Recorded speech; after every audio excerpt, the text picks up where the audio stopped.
"That woman belongs to no one now, she rides with me," the marshal declared. The badge had been in my pocket for 11 years before I pinned it back on. Not because I wanted to. Because Calhoun County had run through 3 marshals in 18 months, and the territorial governor had nobody left to call but me.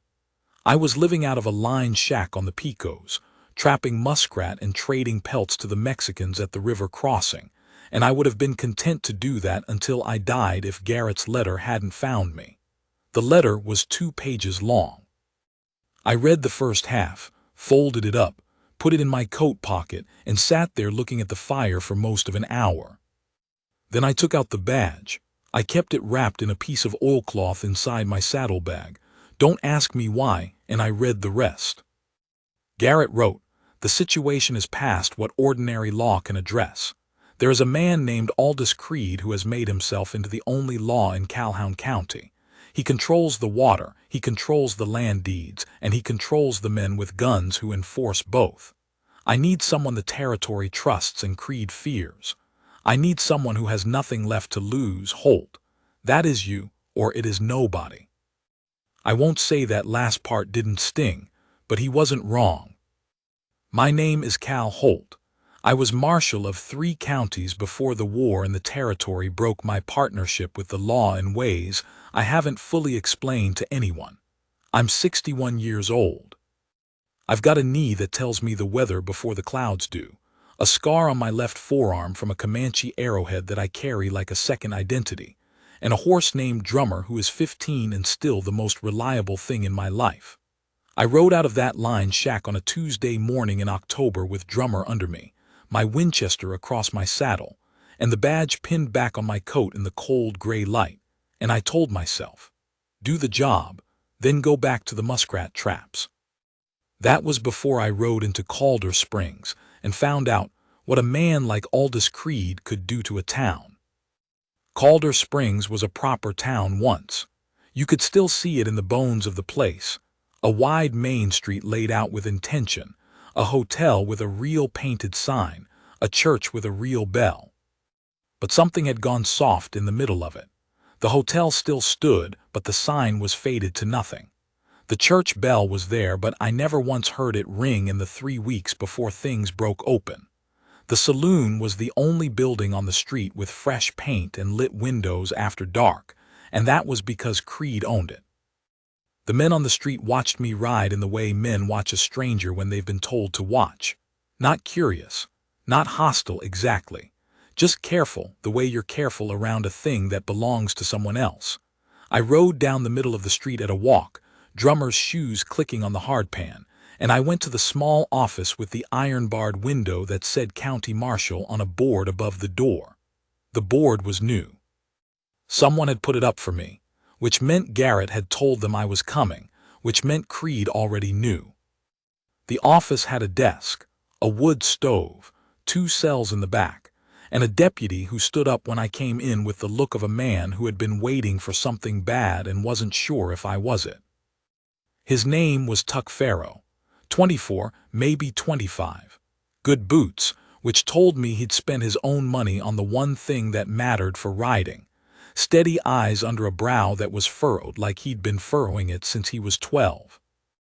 I told him who I was. He told me he knew. He told me the last marshal had been run off at gunpoint and the one before that had been found in the river, and he said it the way a man says a thing he has needed to say out loud to someone for a long time. I said, that happened to the one before him too.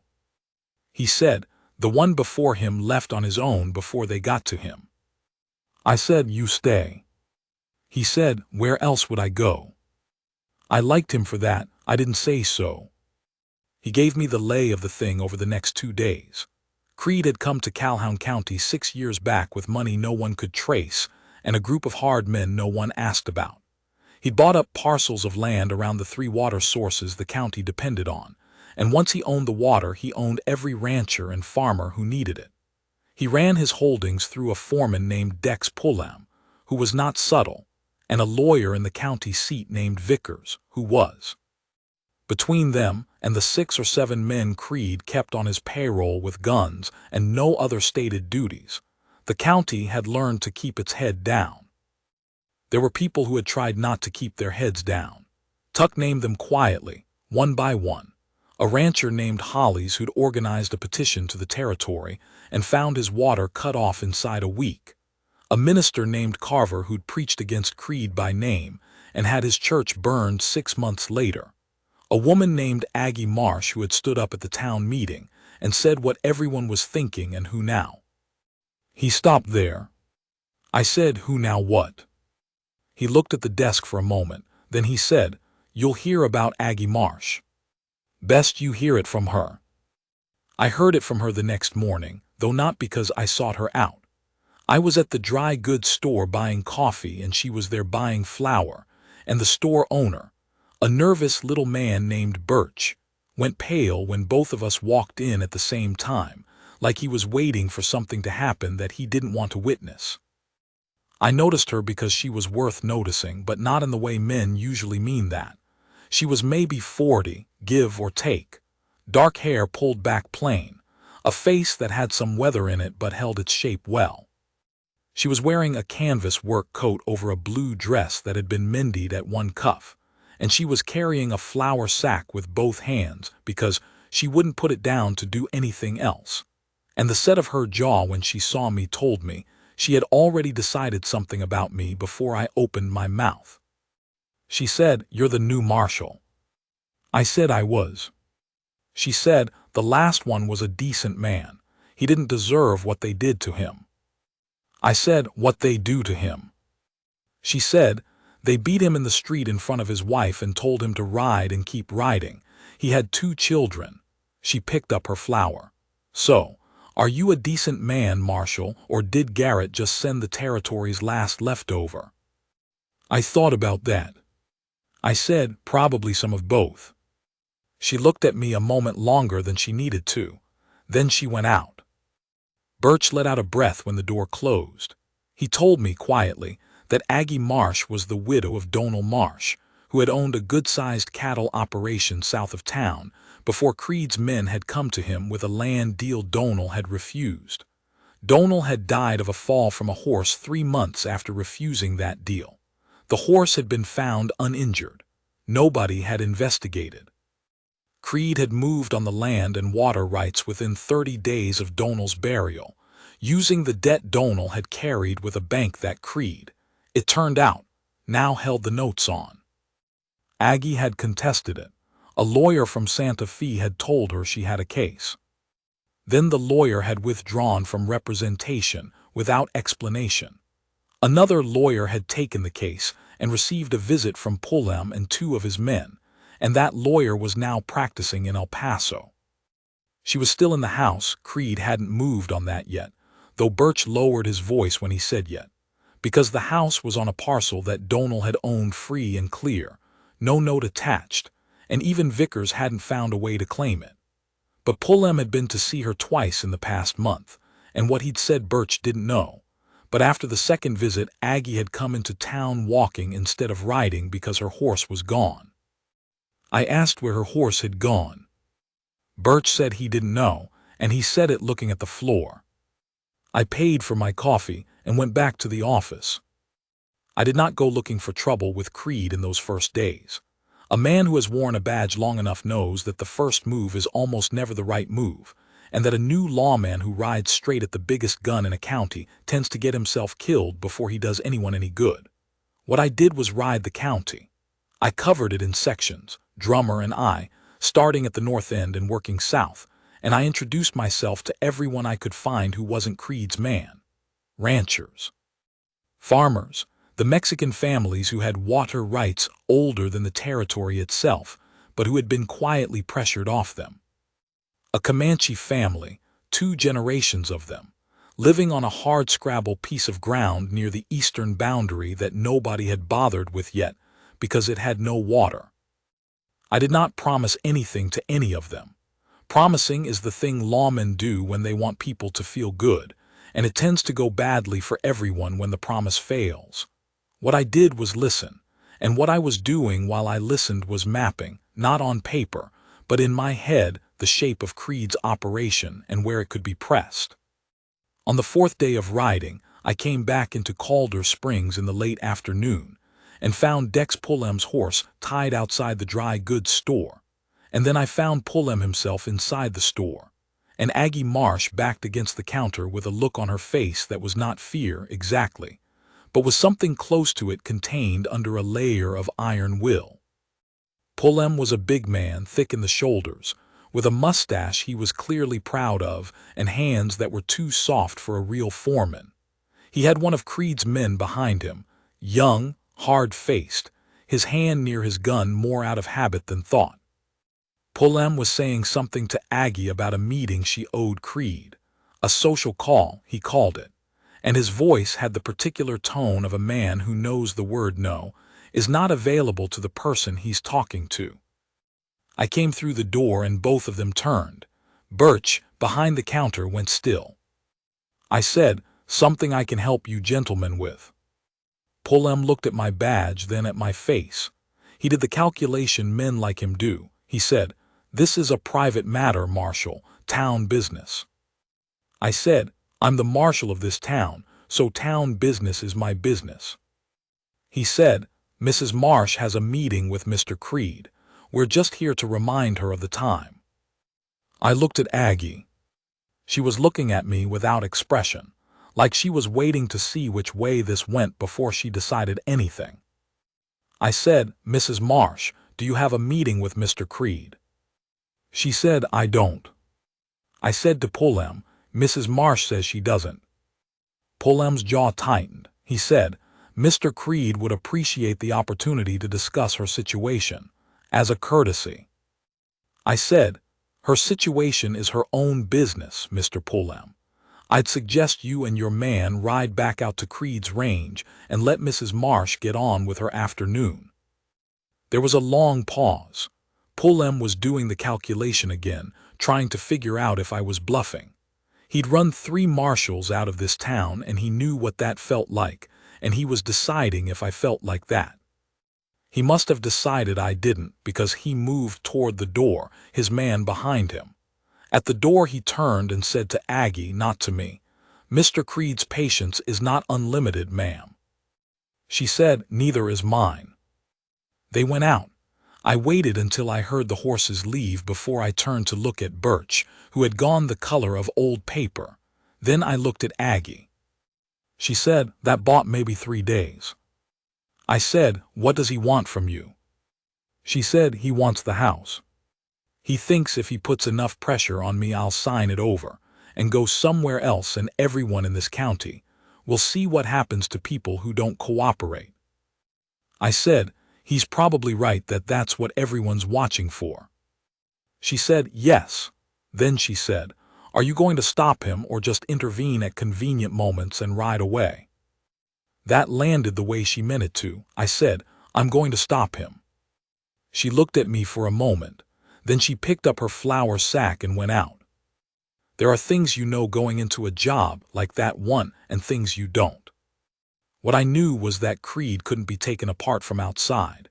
You couldn't ride up to a man with that much money and that many lawyers and accuse him of anything and make it stick without the right kind of evidence in the right kind of order. Territorial court was a long ride from Calhoun County, and judges could be reached the same way lawyers could. What I needed was to make staying in Calhoun County more costly to Creed than leaving it. What I didn't know, going in, was how much of what I was doing in those first weeks was about the county, and how much of it was about a woman with a mended cuff on her coat who had looked at me like she was waiting to see if I was real. I won't dress it up as something nobler than it was. I noticed her the first morning. I thought about her that night in the office with the stove going and the wind coming off the flats. I told myself it was professional interest. She knew the county. She knew Creed's operation from the inside because it had taken everything from her, but that was not the whole of it. I'm old enough to know the difference between professional interest and the other kind. What I did was go about my work. The work in those first weeks was a kind of grinding. I made myself a visible and predictable presence on Creed's range, which was legal because it was partly county land he'd leased rather than owned, and which annoyed him enormously. I rode out to the water sources he controlled, and I documented, with Tuck writing it all down in the logbook, every violation of the water rights agreements he'd signed with the territory. There were a lot of violations. I sent the documentation to Garrett by rider every week, and Garrett began making noise in the territorial capital that Creed's lawyers had to respond to, which cost him money. I went to see the ranchers who'd been cut off from water, and I talked to them, one by one, about what they were willing to put in writing and sign their names to. Most of them were afraid, and I didn't hold that against them. 3 of them, by the end of the second week, signed statements. And in the evenings, sometimes, I found myself riding past the southern edge of town where Aggie Marsh's house sat back from the road in a stand of cottonwood. I didn't stop the first few times. I just rode past, checking, the way a marshal checks on the things in his territory that are most likely to be hit. She noticed. Of course she noticed. On the 5th evening she was on the porch when I rode by, and she said, "Marshal, you've ridden past this house 4 times this week." I said, "County rounds." She said, "The county is 500 square miles. You have a particular fondness for this corner of it." I said, "It's a strategic corner." She said, "Would you like coffee?" I got down from Drummer. Her house was a good house. Not grand, but solid. Donald Marsh had built it with intention, good timber and good stone in the foundation, and Aggie had kept it up on her own since he'd been gone. There were books on a shelf by the fireplace, a rifle on a rack by the door, not for show, a kitchen that smelled like wood smoke, and the tail end of something she'd cooked for supper. She gave me coffee at the kitchen table. She sat across from me, and she asked me directly what I had done in the years between the territory's record of me and now. I told her most of it. Not all of it. There was a year in there I don't talk about to anyone, but the shape of it, the marshalling and the trouble that had ended it, and the years on the Picos afterward. She listened without interrupting, which is rarer than people think. When I was done, she said, "Why did you come back?" I said, "Garrett asked." She said, "Men who have given up don't come back because someone asks. They come back because they found something worth coming back for." I didn't have a good answer to that. I drank my coffee. She said, "I'm not asking you to protect me, Marshal. I want to be clear about that. I've been managing my own situation for 2 years without a marshal's help." I said, "I know." She said, "I'm asking you to do your job, which is to protect this county and the law in it. I am part of this county." I said, "You are." She said, "Then do your job." I said, "Yes, ma'am." She almost smiled. Not quite. I rode home in the dark thinking about almost. The first real trouble came at the end of my 3rd week in the county, on a Friday night, and it came because I made it come. Pullem had a man named Grice who was his enforcer, not the biggest of Creed's hands but the meanest, the one who'd done the beating of the last marshal in the street. Grice had a habit of drinking at Creed's saloon on Friday nights until he was loud enough to be a problem, and everyone in town had learned to be somewhere else by the time Grice got loud. That Friday I was in the saloon when Grice got loud. I was there because I knew he'd be there. I sat at a corner table with a glass of water. I don't drink anymore, haven't in years, and I waited. Grice got loud around 9 o'clock. He was playing cards with 2 other men and losing, and when he decided he was tired of losing, he accused the man across from him of cheating. The man, a young cowhand from one of the South ranches, 18 maybe, good kid, terrified, started to protest, and Grice hit him across the face with the flat of his hand hard enough to knock him sideways off his stool. I was across the room before the stool hit the floor. I got hold of Grice's right arm from behind, the one he was pulling back to hit the kid again, and I put it up behind his back at an angle that made Grice go still fast. I said, "That's enough of that." The room was very quiet. There were 8 or 10 of Creed's men in the saloon, and all of them were watching. Grice said through his teeth, "You know who you're touching, old man." I said, "You're Cleet Grice and you're under arrest for assault." He said, "The hell I am." I had him out the door and across the street, and in a cell before he had time to fully understand what was happening. Behind me, I could hear the saloon going quiet and then loud again, the way a disturbed thing goes quiet and then resumes. I put Grice in the cell, I locked it, I sat down at the desk. Tuck was there. He was looking at me with an expression that was equal parts admiration and terror. He said, "Pullem is going to ride in here." I said, "Yes, he is." He said, "With men." I said, "Get some sleep while you can." Pullem came at midnight with 4 men. I was still at the desk. The lamp was low. He came in without knocking and stood in the middle of the room and looked at me and then at the cells. He said, "You're going to release Grice, Marshal." I said, "I'm not." He said, "I'll have Vickers at the circuit judge by morning." I said, "Grice assaulted a man in public with a room full of witnesses. You're welcome to talk to Vickers." He said, "You don't understand what you're starting here." I said, "I understand it fine. Now get out of my office or I'll find a reason to put you in the other cell." His jaw worked. He looked at Grice in the cell, who was watching all of this with an expression of disbelief, like the world had changed in a way nobody warned him about. Pullem and his men left. I sat at the desk until morning. Grice went before the circuit judge 4 days later and paid a fine that wouldn't have troubled Creed and went back to the ranch, and on the surface nothing had changed. But something had changed. I could feel it in the way people in town looked at me on the street. Not afraid anymore. Not settled either, still cautious, still waiting to see how it went, but something different from before. Birch told me a week later that 3 more ranchers wanted to give statements. I went to Aggie's house that Wednesday evening. I told myself I was checking on things, doing rounds, but I brought coffee beans from Birch's store because she'd mentioned hers were running low, and a man doing rounds doesn't stop at a store on the way. She was in the yard when I rode up, splitting wood. Not because she didn't have a maul, she did, and she knew how to use it, but because it was that kind of evening, the kind where work feels better than sitting. I got down and offered to help, and she said she was fine. I sat on the porch step and watched her work. The light was going golden over the cottonwoods. She moved with economy, no wasted motion, the maul coming down clean.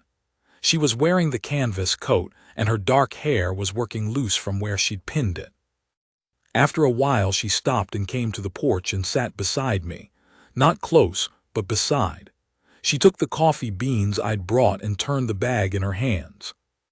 She said, "I heard about Grice." I said, "Small news travels." She said, "In this county any news travels." She looked at the bag. "This is from Birch's." I said, "He said you were running low." She looked at the bag a moment longer, then at the yard.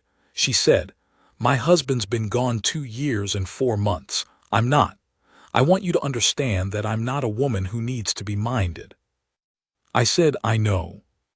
She said, "But I'll take the coffee." I almost said something. I stopped myself.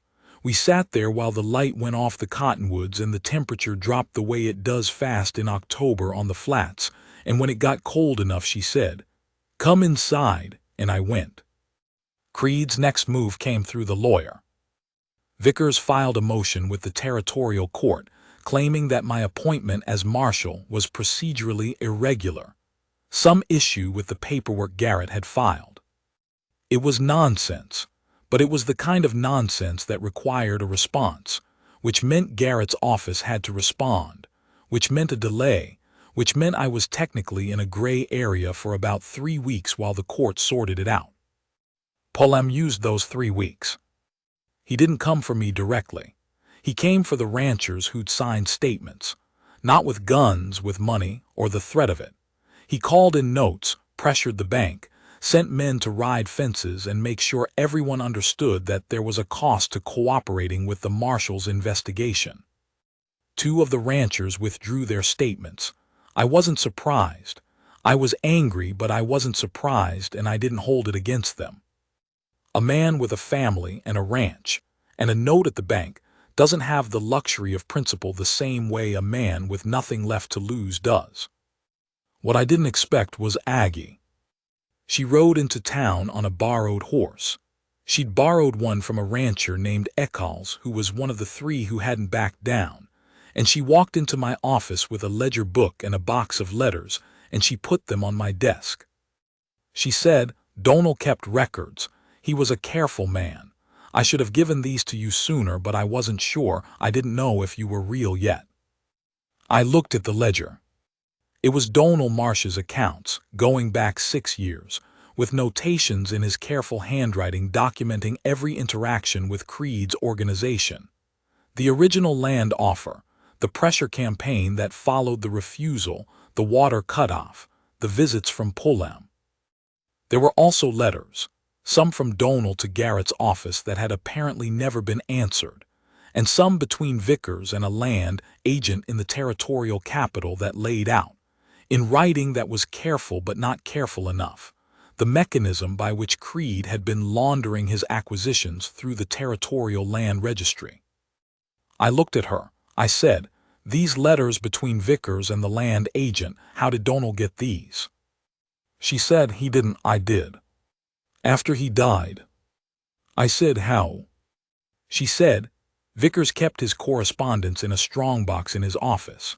The office shares a wall with the notary, who is my cousin's husband, who sometimes works late. The strongbox was left unlocked one night while Vickers was at the saloon." I looked at her. She said, "You're going to tell me that's not exactly legal." I said, "It's not exactly legal."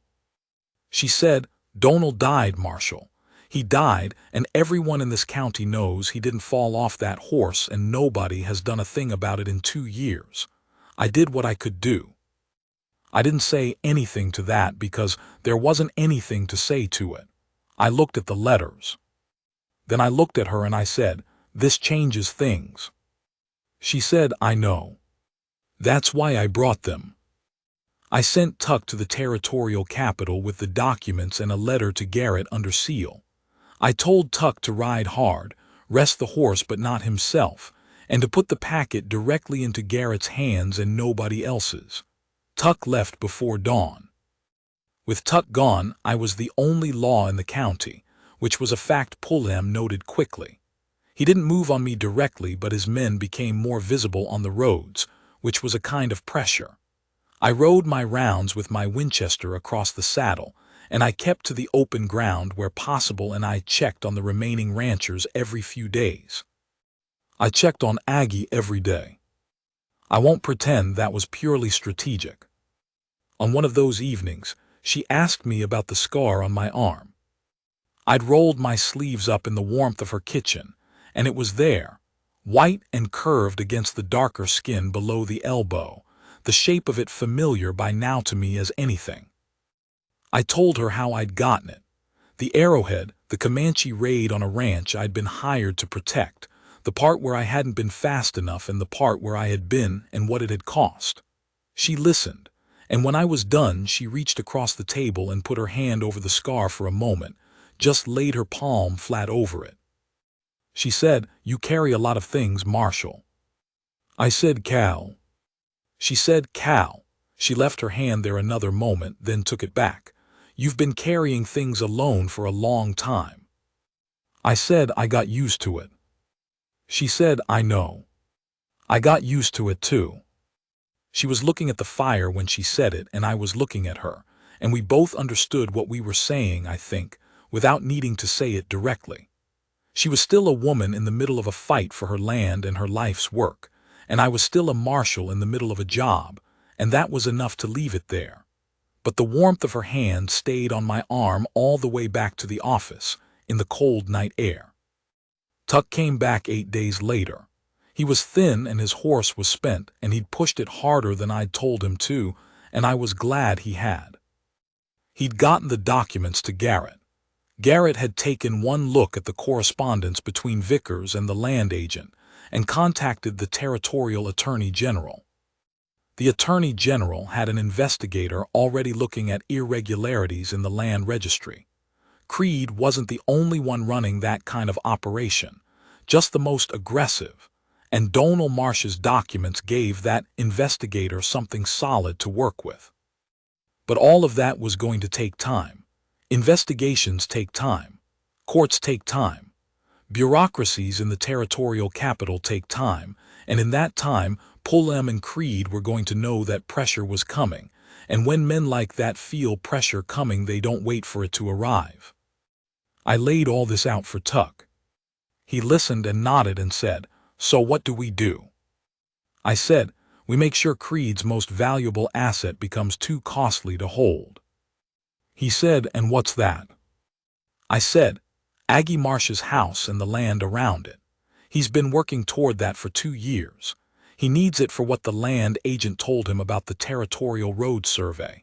There's a surveyed route for the new eastern road that runs right through that parcel, and whoever owns it stands to make a considerable amount of money when the territory buys right of way." Tuck said, "And if he gets the house?" I said, "He has a reason to wait out the investigation. He makes his money on the road deal, and he's gone before the court can do anything." "But if he doesn't get the house?" Tuck said, "He has to fight on our ground." I said, "Yes." That night I rode out to Aggie's house. I told her what I'd told Tuck, the road survey and the right-of-way money, and why Creed needed that parcel. I laid it out plain because she deserved to understand the whole of it. She listened. Her face when she listened was a thing I'd come to know, very still, eyes sharp, taking everything in without rushing to respond. Donald Marsh had been a lucky man in some ways, whatever else had happened to him. When I was done, she said, "So I'm the linchpin." I said, "You are." She said, "And if Creed decides the legal route isn't fast enough and Pullem comes here with men, you're going to tell me what exactly?" I said, "I'm going to tell you to stay inside and let me handle what's outside." She said, "That's not acceptable." I said, "I didn't expect it would be." She said, "I'm not helpless. I know how to use that rifle." I said, "I know you do. What I'm asking you to do is not be the first thing they see when they come, because if you're the first thing they see and I'm not there yet, this gets very bad very fast. I need you inside until I'm there." She looked at me for a long time, then she said, "All right." I said, "All right." She said, "Cal," I looked at her. She said, "Come back from whatever this is." I said, "That's the plan." She said, "I know that's the plan. I'm asking you to make it a priority." It happened on a Thursday, 4 days later. I had spent those 4 days making my presence as obvious as possible in the county, riding the roads, being visible, making Creed's men account for where I was at all times. Part of that was practical. I was watching for the move. Part of it was giving Creed's men enough to watch that they might miss Tuck, who was doing something else entirely.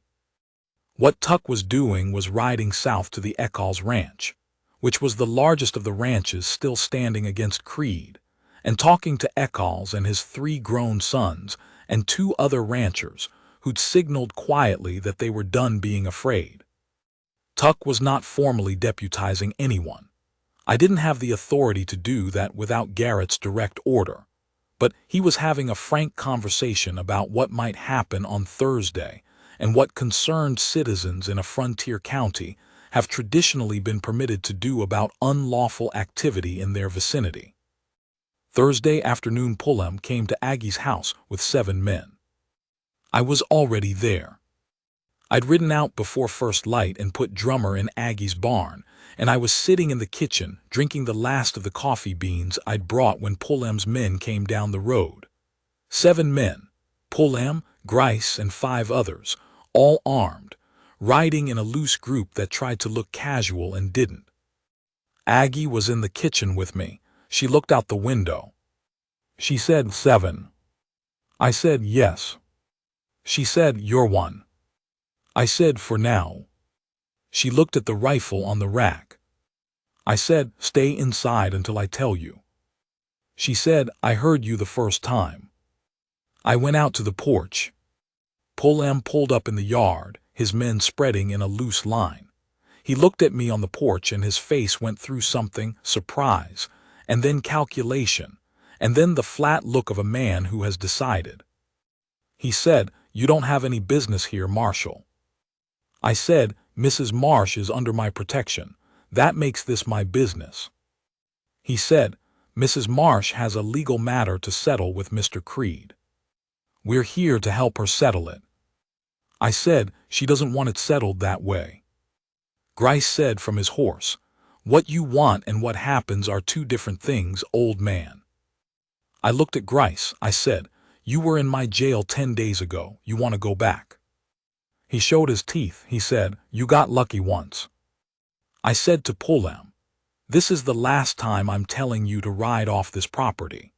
Next time I'm putting whoever is left in the county cells and sending the description of this visit to the Territorial Attorney General's investigator, who is already very interested in Aldous Creed's business in this county. Something moved in Pullem's eyes at that, the mention of the investigator.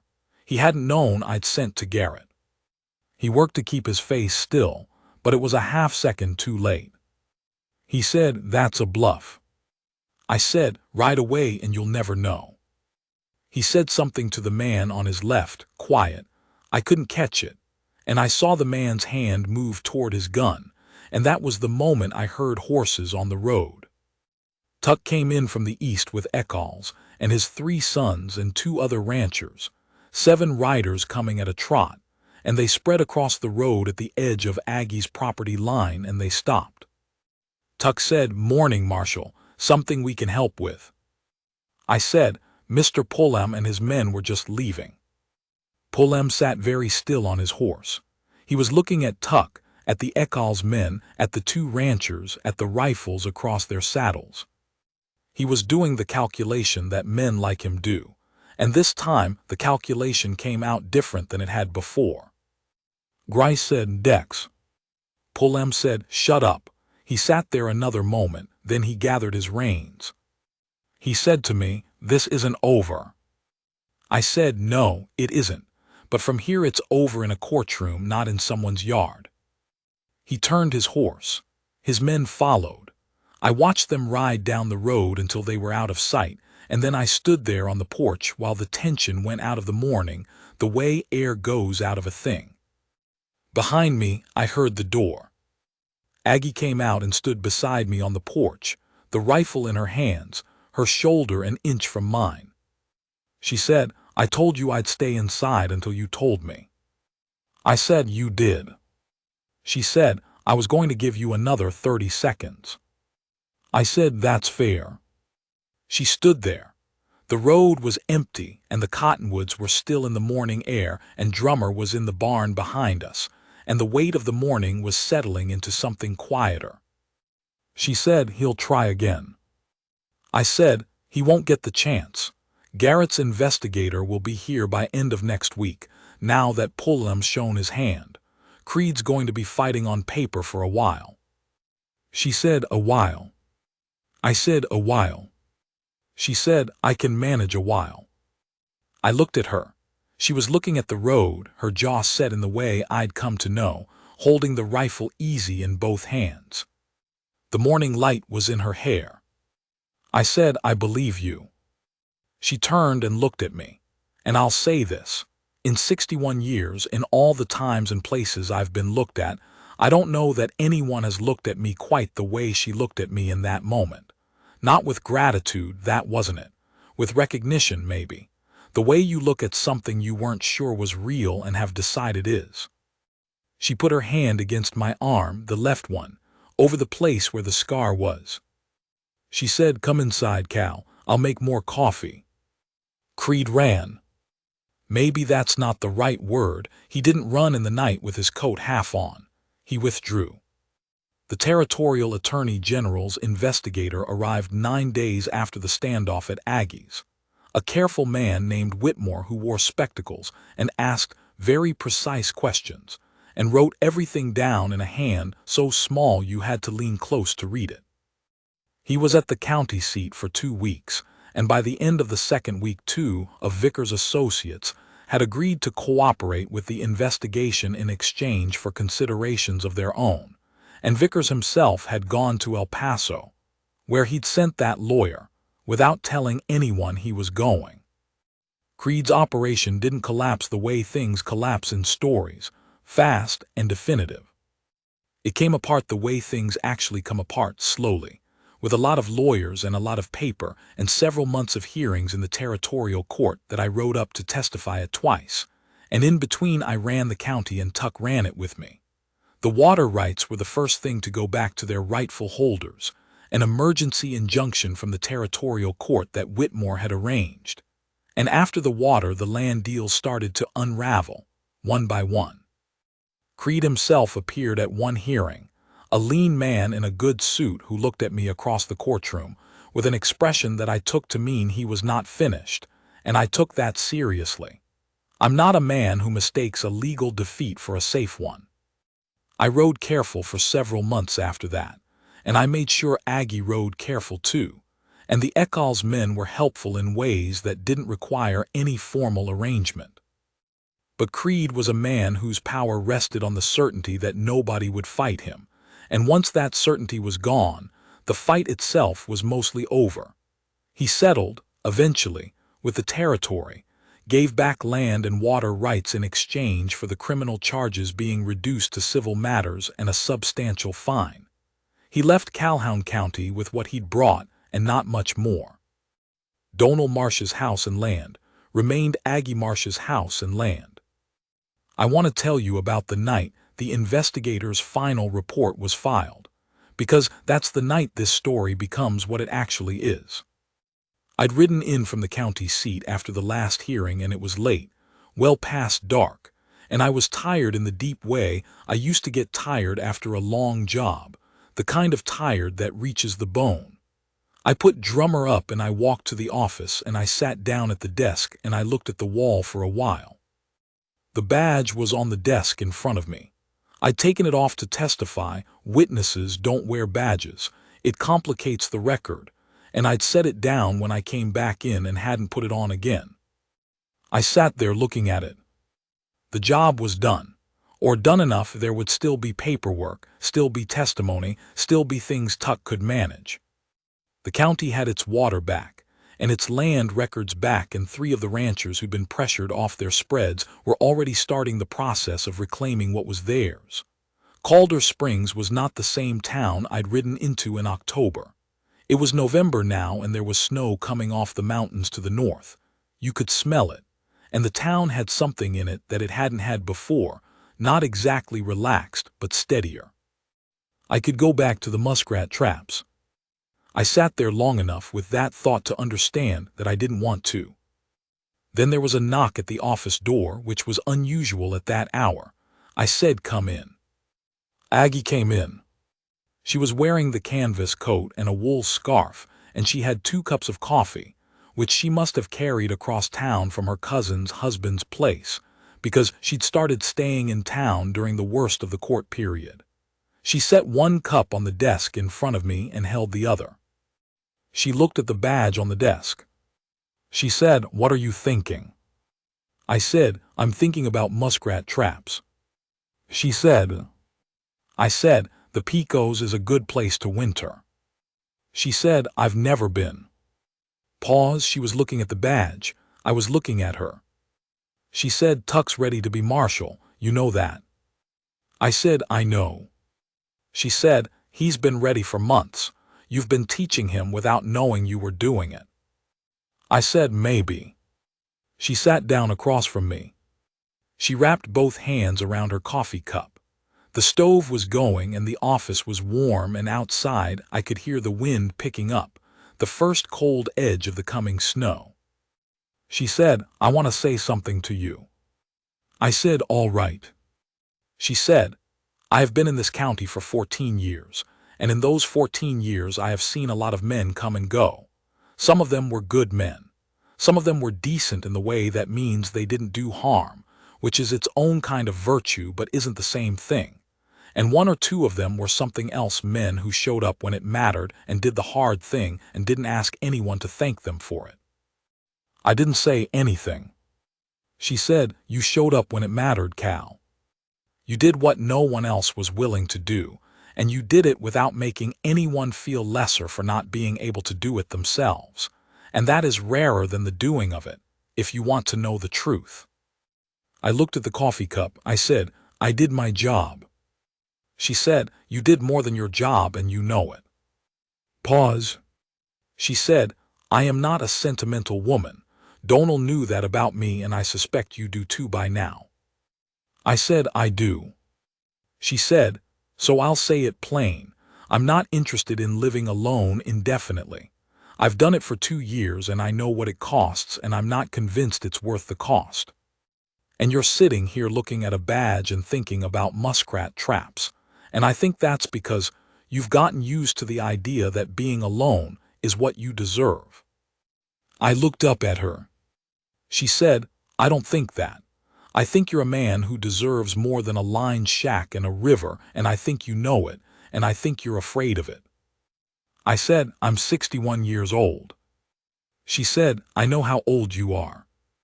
I said, "You're not much more than 40. She said, "I know how old I am too." I looked at her for a long moment. She was looking back at me with the same expression she'd had the morning after the standoff. That particular look that was something closer to recognition than anything softer, like she'd settled something for herself and was not going to unsettle it for politeness or propriety. I said, "Aggie." She said, "Cal." I said, "If I stay." She said, "If you stay, we work the land together and I stop borrowing horses and you stop riding to my house every evening and pretending it's county rounds." I almost laughed. I said, "Was it that obvious?" She said, "To everyone in the county." Pause. She said, "And you pin that badge back on or you take it off for good, and either way it's your choice, and either way I'm still saying what I'm saying." I looked at the badge. I thought about the lined shack and the picos and the muskrat traps and the years on either side of them, before and after. I thought about how I'd ridden into this county with Garrett's letter and a horse and a badge in my saddlebag, and no reason except that someone had needed a man who had nothing left to lose. I thought about being wrong about that. I picked up the badge. I pinned it back on. She watched me do it. When it was done, she reached across the desk and laid her hand on mine, flat and steady, the way she'd laid it over the scar on my arm that night by the fire. She said, "Good." That was all she said. She didn't need to say more. We were married the following spring in the Calder Springs church, on a morning when the bell actually rang, because Tuck had fixed the mechanism in November and hadn't told anyone it was fixed, saving it.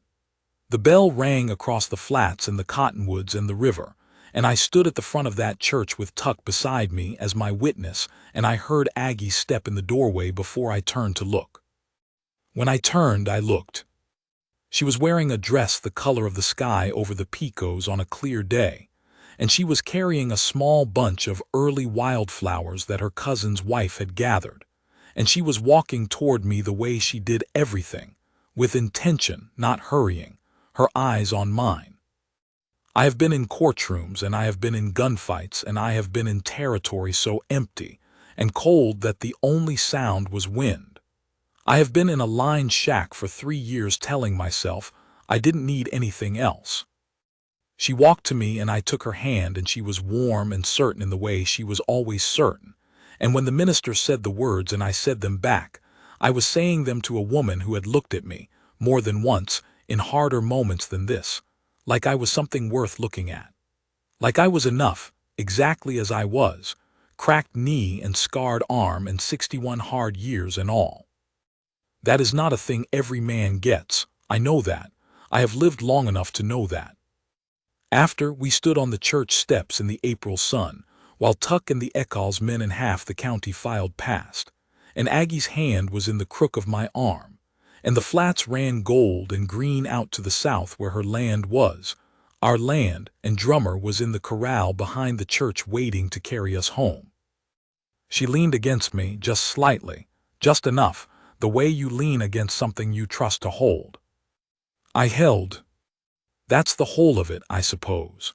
A man comes back to something he thought he'd left behind, and it turns out what he'd left behind was the life he was always supposed to have, and the woman who hands it to him does it with her eyes open, knowing exactly who and what she's choosing. I have ridden a lot of empty country in my years, and I have slept in a lot of cold places, and I used to think that was just the shape of things, the shape of me. It wasn't, it was just the waiting. The bell rang that morning, and the sound of it went out across the whole flat valley, and I was standing in the sun with my hand over hers, and that was enough. That was everything.